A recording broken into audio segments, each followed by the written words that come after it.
nation. What I cannot accept and what we cannot allow is this administration's abuse of the finest and bravest among us to continue in the name of an ideology-driven, totally mishandled war.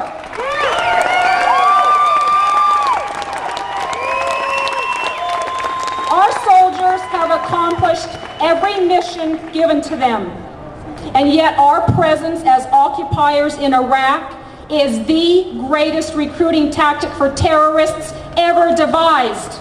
It is long past time to end this madness and bring our soldiers home.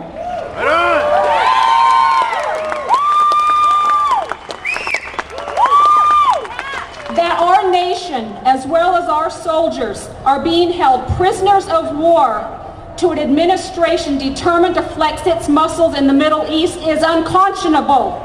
We were rushed into Iraq without a plan for fear of mushroom clouds.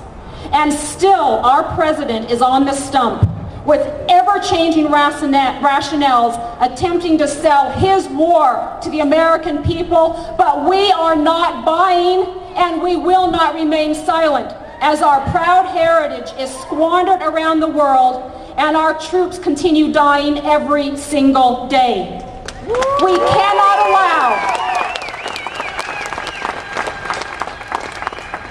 cannot allow this president or this Congress to continue to finance the loss of one more soldier. Those who are making these life and death decisions will be held accountable. Our nation and our troops deserve better, and we must bring them home. The fate of our soldiers is not up to someone else. It truly is up to us, and we must speak in numbers too great to be ignored. Washington hasn't been listening, but they will hear us now, and we are saying, end this war! End this war! End this war! End this war! End this war! End this war! End this war! End this war! End this war! We do not honor the lives of those who have been lost by losing yet more. How many of our sons and daughters are we willing to sacrifice in the name of our Decider-in-Chief's political legacy? I am here to tell you there is no job in Washington that is worth the life of even one soldier.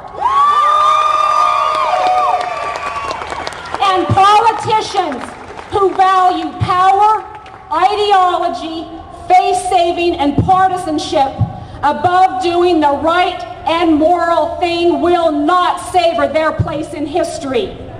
We will hold them accountable, and if they won't listen to us now, I guarantee they will pay attention at the ballot box, because we the people are the ultimate deciders.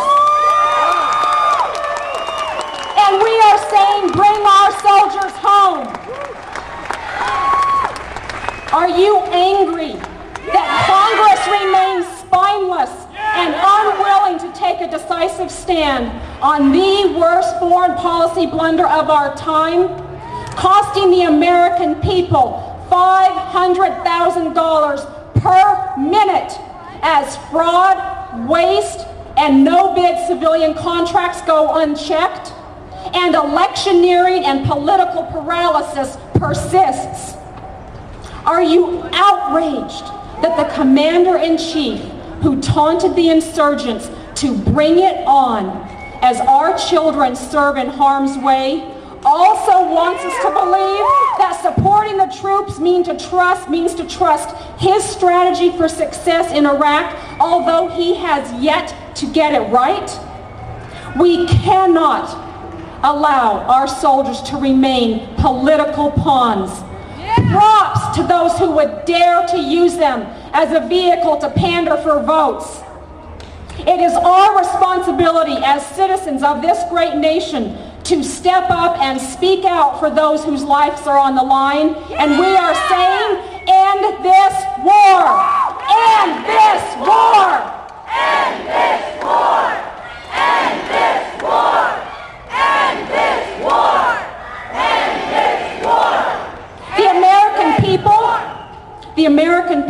have been misled to believe the war in Iraq is about avenging 9/11, while the mission and the troops in Afghanistan have been all but forgotten, even as we witness the Taliban regrouping with deadly force.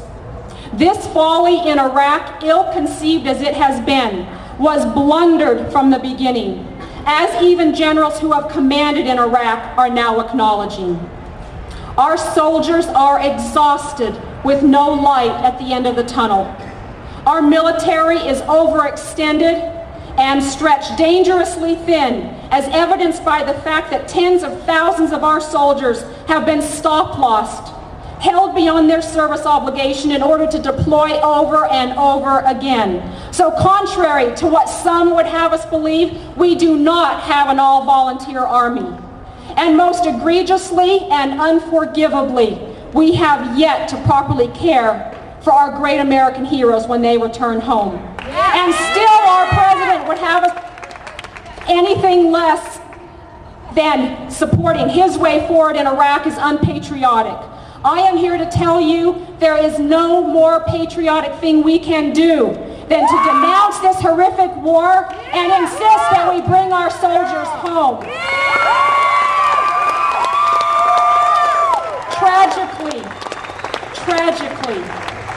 Tragically, our soldiers continue to come home in body bags, pulled from the bellies of airplanes in the dark of night, hidden from sight so that the true human cost of this war may escape our attention long enough for Bush to hand his mess over to the next occupant of the White House.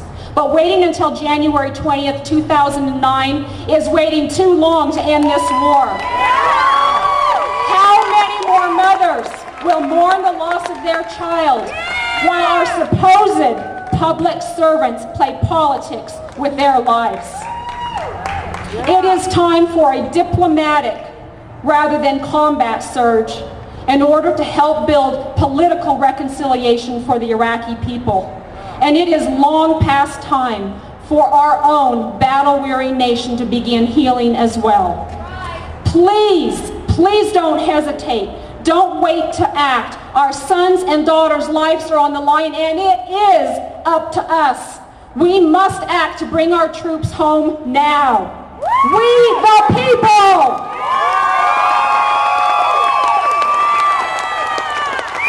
Thank you. Let's hear it again for Carla Hitz.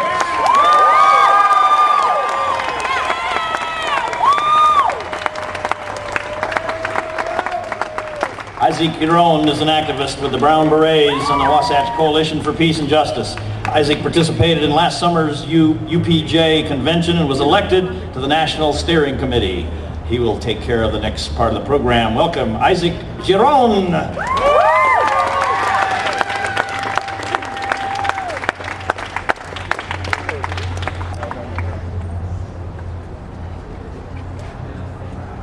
Thank you. All power to the people. Like Aaron was saying, I'm with the Brown Berets, and right now we have 3 of our chapters represented here: Boise, Ogden, and Salt Lake City. So, what's up, everybody?